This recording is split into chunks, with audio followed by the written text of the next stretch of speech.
नमस्कार बालमित्रांनो, new knowledge hub या यूट्यूब चॅनलमध्ये आपल्या सर्वांचं स्वागत। 5वी नवोदय यासाठी आपण व्हिडिओ सिरीज सुरू केलेली आहे। अंकगणित, मानसिक क्षमता चाचणी आणि भाषा विषय याची व्हिडिओ सिरीज आपण सुरू केलेली आहे। आज आपण प्रकरण 5 दशांश आणि व्यावहारिक अपूर्णांकाचे एकमेकात रूपांतर या धड्याला सुरुवात करणार आहोत। या प्रकरणामध्ये पहिला स्वाध्याय जो आहे स्वाध्याय 5.1 आज आपण पाहणार आहोत।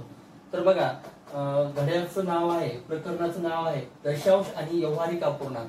दशांश अपूर्णांक म्हणजे काय, तर ज्या अपूर्णांकामध्ये दशांश चिन्ह असतात त्याला आपण दशांश अपूर्णांक असं म्हणतो।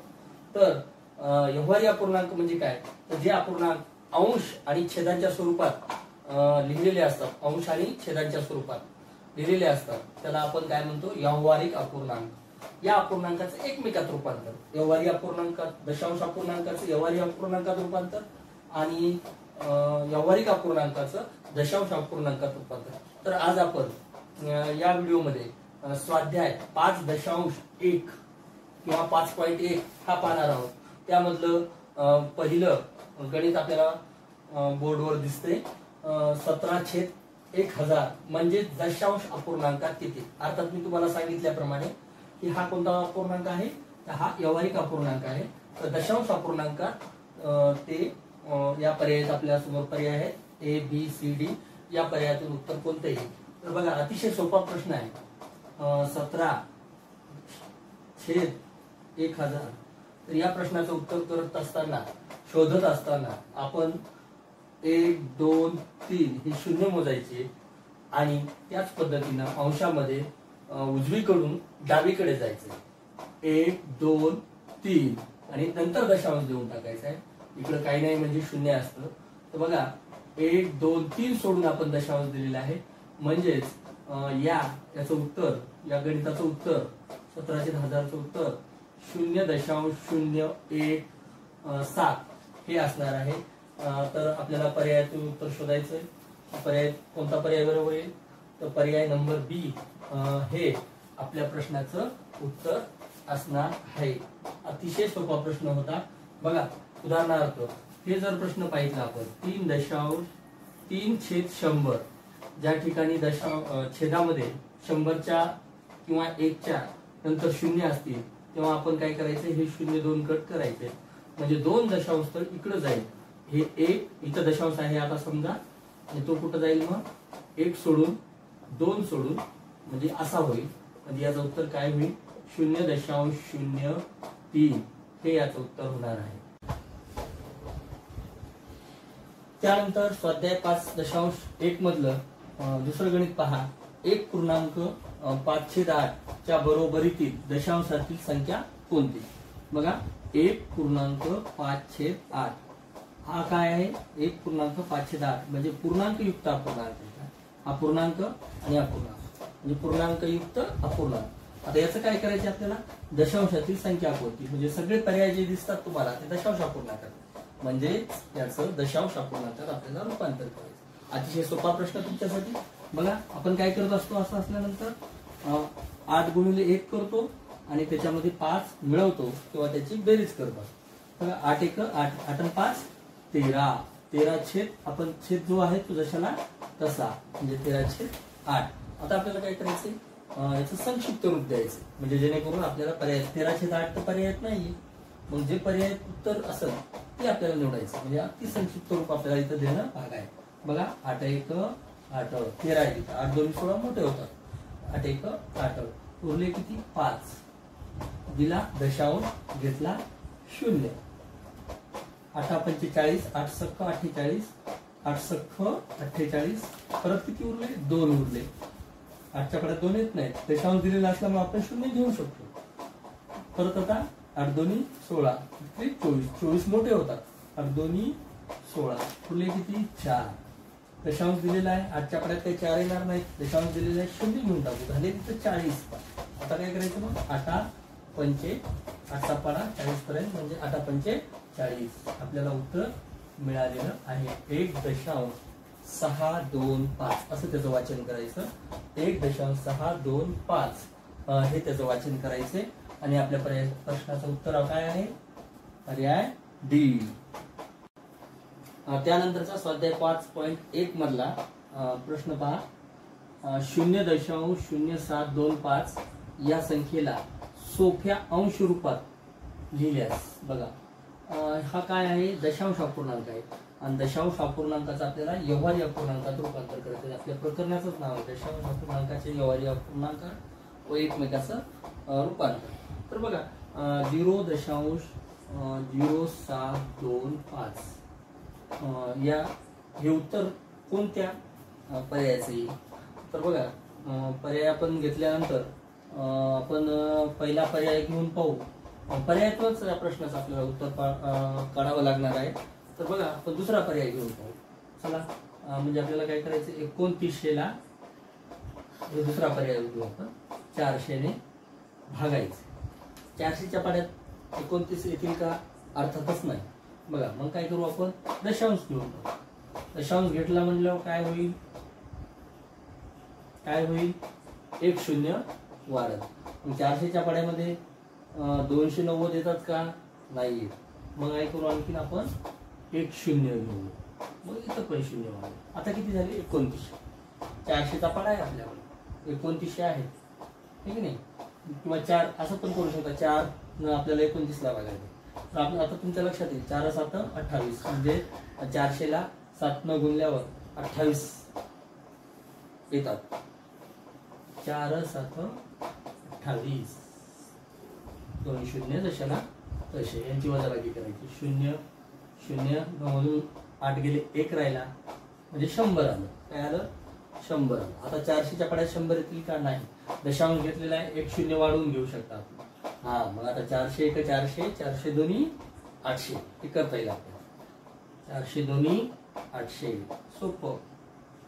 त्यानंतर पहा 1000 मधून 800 किंवा 0तून 0 गेले 0तून 0 गेले 10 मधून 8 गेले 2 1 मधून 1 गेला 0 म्हणजे 200 आला. आता काय करता येईल? आता बघा 400च्या पाड्यात 200 ते येणं शक्य नाही. दशांश घेतलेला आहे परत 1 0 वाढवा. 400 1 400 400 दोन्ही 800 4 त्रिकोण 12 म्हणजे 1200 4 1 1600 आणि 4 पंचे 2000 होतात. 400 गुणिले जर आपण 5 केलं तर किती येते? 2000 होती. म्हणजे 5 2000. आता काय करायची? यांची वजाबाकी केली. 0 0 0 0 बाकी आली आणि उत्तर आपल्याला मिळालेलं आहे हे. कोणत्या भागाकाराचं उत्तर मिळालेलं आहे? पर्याय बी. म्हणून आपल्या प्रश्नाचं उत्तर काही पर्याय बी. बाकीच्या कोणत्याही पर्यायाचं आपण करून पाहायचं हे येणार नाही. आपल्याला हेच कोणत्या अंश रूपात लिहिता येईल, अंश आणि छेदाच्या रूपात कोणतं लिहिता येईल तर हेच फक्त यासाठी आपल्याला लिहिणं भाग आहे. त्यानंतरचा प्रश्न, त्यानंतरचा 5.1 मधलं चौथा प्रश्न. 153 गुणिले 500 छेदस्थानी 25 गुणिले 100 गुणिले 4 याचं दशमान पद्धतीत काय उत्तर येईल असा प्रश्न आपल्याला विचारलेला आहे. तर बघा इथं आपल्याला काय करायचं आहे? संक्षिप्त रूप द्यायचं. कसं? खालच्यानी वरच्याला भागायचं किंवा वरच्यानी आपल्याला खालच्याला भागायचं आहे. बघा आपण भागूया. तर बघा 25 1 25 25 दोन्ही 50 25 1 25 25 दोन्ही 50 20 ला 20 म्हणजे 2 आणि हे 0 20 झाले. 20 1 20 20 5 100. आता वरती किती राहिले बघा? इथं 1 म्हणजे काहीच नाही. वरती राहिलेत 153. खाली छेद किती राहिले? 5 चौक 20 राहिले 20. आता काय करायचं आपल्याला? भागाकार करायचंय. डायरेक्ट पण भागाकार करू शकतो आणि या पद्धतीने पण करू शकतो आपण. 20 भागिले 153 कोणत्या पद्धतीने करा बघा. 153 येतात आहे. 20 पंचे 100 20 1 120 20 7 140 20 8 160 मोठे होतात. मग काय करू आपण? 20 7 20 1 20 20 7 किती? 140. मग उरले किती? 13 उरले. किती उरले? 13 उरले. 20च्या पाड्यात 13 येणार नाही. दशांश आहे देऊया 0 घेऊया. आता काय होती? 20 पंचे 100 20 सख्ख 120 परत 10 उरले. आता दशांश दिलेला आहे 0 घेऊन टाकूया. विसापाचा 100. आपल्याला उत्तर मिळालेलं आहे 7.65. 7.65. पर्याय नंबर सी हे आपल्या प्रश्नाचं उत्तर आहे. त्यानंतरचा प्रश्न, त्यानंतरचा स्वाध्याय 5.1 मधलं 5वं गणित पहा. 61 आणि छेदस्थानी आहेत 10,000. तर आपल्याला पर्याय पाहून उत्तर शोधायचा प्रयत्न करायचा आहे. सगळे पर्याय कसे आहेत पहा. दशांश अपूर्णांकात आहेत आणि हे काय आहे, व्यावहारिक अपूर्णांक आहे. चला 61/10,000 1 2 3 4 0 1 2 3 आणि 4 एकूण शून्य किती झाले 4. मग वरती दशांश स्थळ उजवीकडं डावीकडे 4 स्थळ सोडून द्यायचं. इथं दशांश स्थळ आहे असं समजा 1 2 3 4 दशांश देऊन हे आपल्या प्रश्नाचं उत्तर असणार आहे. पर्याय नंबर काय येईल मग, पर्याय नंबर सी हे आपल्या प्रश्नाचं उत्तर असणार आहे. त्यानंतरचं 6वं गणित पहा. 0.07 छेदस्थानी 0.7 अधिक 0.7 छेदस्थानी 0.07. आता मुख्य क्रिया याच्यामध्ये काय दिसते आपल्याला, बेरीज दिसते बघा. मुख्य क्रिया काय आहे, बेरजेची आहे. आता आपण बघूया बेरीज असल्यासाठी अंश आणि छेदाच्या रूपात काय पाहिजे असतं, तर छेद सारखा असला पाहिजे. इथं तसं आहे का, नाही. इथं तसं नाही, छेद सारखा नाही. इथं 0.7 आहे आणि इथं 0.07 आहे. म्हणजे याच्यात फरक आहे. सारखा जर छेद असला तर आपण काय केलं असतं, अंशांशाची बेरीज केली असती, पण तसं नाही. मग आपल्याला काय करायचंय, याचा छेद आपल्याला सारखा करून द्यायचा. म्हणजे किती करता येईल याचा विचार केल्यावर तुमच्या लक्षात येईल की या दोघांचा छेद सारखा करण्यासाठी आपल्याला 7 करता येईल यांचा छेद. ठीक आहे, याला 7 करण्यासाठी आपल्याला काय करावं लागेल, 1 धड दशांश इथं पुढे गेलं पाहिजे. म्हणजे याला 10 ने गुणावं लागेल आणि अंशाला सुद्धा 10 ने गुणावं लागेल. बघा मग आता काय केलं, 0.7 ला 10 ने गुणलं किती आला छेद, इथला दशांश कुठे गेला, 1 धड पुढे गेला म्हणजे 7 आलं. इथला कुठं जाईल, इथला इथे जाईल म्हणजे 0.71. आता बघा इकडे तशी परिस्थिती नाही. इथं 10 ने गुणलं म्हणजे इथं बघायचं, इथं त्याला 7 करायचं आहे. छेद काय करायचंय, 7 करायचे. 2 घर सोडून आहे म्हणजे इथं आपल्याला किती गुणावं लागेल, 100 ने. इथला दशांश मग इथं आहे तो इथं न जाता 7च्या नंतर जाईल म्हणजे काय होईल, छेद 7 होईल. झालं. मग इथं तर अंशाला पण तसंच करावं लागणार आहे. बघा अंशाला आणि छेदाला समान संख्येने आपल्याला गुणावं लागणार. आता इथला छेद, इथला दशांश कुठं जाईल, 10 ने गुणला असता तर इथं गेला असता, पण आपण किती ने गुणले, 100 ने गुणले म्हणजे इथं काय होतील, 70 होतील. दोघांमध्ये क्रिया कोणती आहे, बेरजेची. अतिशय सोपं गणित आहे, पहा थोडं. आता काय बघा, आता 70 आणि छेद सारखे झाले. 70 आणि 0.7 यांची काय करायची आपल्याला, बेरीज करायची. 70 म्हणजे 70.0 असं आपण लिहू शकतो. दशांश खाली दशांश 7 इकडे 0 आहे की नाही, 0.7 झालं. बेरीज करा, यांची बेरीज आहे 7 0 7 म्हणजे काय ना 70.7. वर्षाची बेरीज किती आली, 70.7 भागिले किती आहे 7. आहे का पर्याय, नाही. चला अतिसंक्षिप्त रूप घेऊ. 7 1 7 7 10 70 हे 7 1 7 म्हणजे काय आलं, 10.1. 10.1 आहे का पर्याय, नाही. पण कुणाचं तरी रूपांतर 10.1 होत असेल ना. बघा त्याला आपण काय लिहू शकतो, पहा बरं. 10.1 ला आपण काय लिहू शकतो, असं लिहू शकतो का, लिहू शकतो आहे की नाही. म्हणजे 1 0 कटला, दशांश इथं दिलं म्हणजेच 101 भागिले 10 हे आपण लिहू शकतो. म्हणजे आपल्या प्रश्नाचं उत्तर काय आले तुम्हाला कळलं. बघा उत्तर हे आले, याला आपण असं लिहू शकतो. अतिशय सोपं गणित होतं. अतिसंक्षिप्त रूप द्या. 110.1 ला आपण 101.10 लिहू शकतो. पर्याय ए आपल्या प्रश्नाचं उत्तर आहे. त्यानंतरचं 7वं गणित पहा. छेदामध्ये आणि अंशाच्या स्वरूपात गणित आहे आणि आपल्याला पर्याय दिलेले आहेत. कसे ते पूर्णांकात पर्याय दिसत आहेत सर्व. आपल्याला इथं निश्चितच काय करावं लागणार आहे, संक्षिप्त रूप द्यावं लागणार आहे, भागाकार करावा लागणार आहे. बघा थोडस बारकाईनं मोठं गणित दिसतंय, दशांश खूप दिसतात म्हणून काही घाबरून जाण्यासारखं कारण नाही. अतिशय सोपं गणित आहे. बघा दशांश अपूर्णांकामध्ये अंश आणि छेदामध्ये विचार करत असताना एक गोष्ट लक्षात ठेवायची की समान स्थळावर असणारी दशांश चिन्ह असल्यावर ती नाहीशी करता येतात. समान स्थळावर म्हणजे कशी बघा बरं, इथं किती सोडून आहे, 2 सोडून आहे. 2 सोडून दुसरीकडे कुठं आहे का, आहे, इथं आहे, हा इथं पण आहे. बर, आता इथं किती स्थळ सोडून आहे, 1 स्थळ सोडून आहे, इथं पण आहे तसं, आणि इथं आहे, इथं पण तसंच आहे, म्हणजे समान अंकावर असणार. बघा मग काय होतील, समान अंकावर असणारी दशांश स्थळे आपल्याला नाहीशी करता येईल आणि आपल्याला भागाकाराची क्रिया सोपी जाईल. बघा वरी 2 सोडून आहे, खाली पण तसंच 2 सोडून आहे. गणित काळजीपूर्वक पहा तुम्ही सगळेजण. बघा 0.36, 2.7, 0.01, 0.03 गुणिले 0.06 आणि गुणिले 0.02. अतिशय बरोबर आहे. बघा आता हे जे बघा वरती दिसतात हे, इथं आपण यांना काय करूया, इथं 36 लिहूया. लिहिलं 36 लिहिल्यानंतर इथं 2 सोडून कोणतं आहे दुसरं, त्याला आपण काय करूया, 2.7 आहे, तर याला पण आपण इथं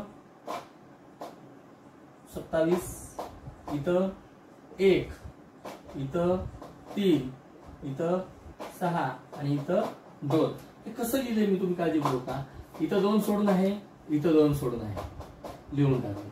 बघा इथं 1 सोडून आहे, इथं 1 सोडून आहे, लिहून टाकले. बघा 1 आणि 6 मध्ये इथं पण तसंच आहे, 2 स्थळ सोडून आहे, इथं पण 2 स्थळ सोडून आहे, लिहून टाकले. म्हणजे दशांश सम असल्यामुळं, सारखी असल्यामुळं अंशात आणि छेदामध्ये आपण ती नाहीशी केलेली आहे, त्याला दशांश अपूर्णांकातून पूर्णांकात केलेलं आहे. एवढं लक्षात आलं तरी बस. आता आपल्याला संक्षिप्त रूप देणं सोपं जाईल. बघा अतिशय सोपं आहे. आता त्याला 6 1 6, 6 6 36, 3 1 3, 9 3 27. आता बघा 2 1 2, 2 3 6. आता काय राहिलं, खाली सगळीकडे 1 1 झाले, वरी काय राहिलं 3 आणि 9. 3 आणि 9चा गुणाकार करायचा आहे, 9 3 27. आपल्याला आपल्या प्रश्नाचं उत्तर मिळालेलं आहे. संक्षिप्त रूप द्या, हे थोडस काळजीपूर्वक करायचं. अशा पद्धतीनं अतिशय सोपं गणित होतं. आपण वरच्या छेदातले आणि अंशातले काय केले, समस्थानावर असलेले दशांश वगळले आणि आपण पूर्णांक संख्या तयार केली. उत्तर मिळालं 27. त्यानंतर आज आपण स्वाध्याय 5.1 नवनीत प्रकाशनाचं पुस्तक, लेटेस्ट पुस्तक, अद्ययावत सिलेबस नुसार, अद्ययावत अभ्यासक्रमानुसार या पुस्तकातून आपण काय केलेलं आहे, दशांश अपूर्णांक आणि व्यावहारिक अपूर्णांक याचे एकमेकात रूपांतर कसं करायचं हे आपण या प्रकरणातून पाहत आहोत. त्यामधला आज स्वाध्याय 5.1 आपण पूर्ण पाहिलेला आहे. आपण पुन्हा पुन्हा ही गणित करून पाहिली पाहिजे. समोर पुस्तक ठेवून, वही ठेवून, व्हिडिओ पुन्हा पुन्हा जिथं तुम्हाला आवश्यक वाटते तिथं पाहायला पाहिजे. आणि बाकीचे मोबाईल पाहत असताना इतर काही गोष्टी तुम्ही केल्या नाही पाहिजे. जास्तीचा वेळ मोबाईल मध्ये जाईल, त्याची जाणार नाही याची काळजी घ्यायची. आणि अशा पद्धतीने स्वाध्याय 5.1 पूर्ण होतो.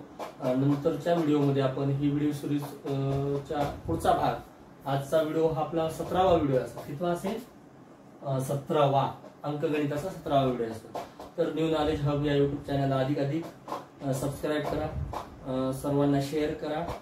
काही अडचण असल्यास कमेंट करत चला, पाहताना काही वाटल्यास कमेंट करत चला. अतिशय सोप्या पद्धतीनं सहज तुम्हाला समजेल या भाषेत मी सांगण्याचा प्रयत्न केलेला आहे. आपण थांबूया, भेटूया नंतरच्या व्हिडिओला.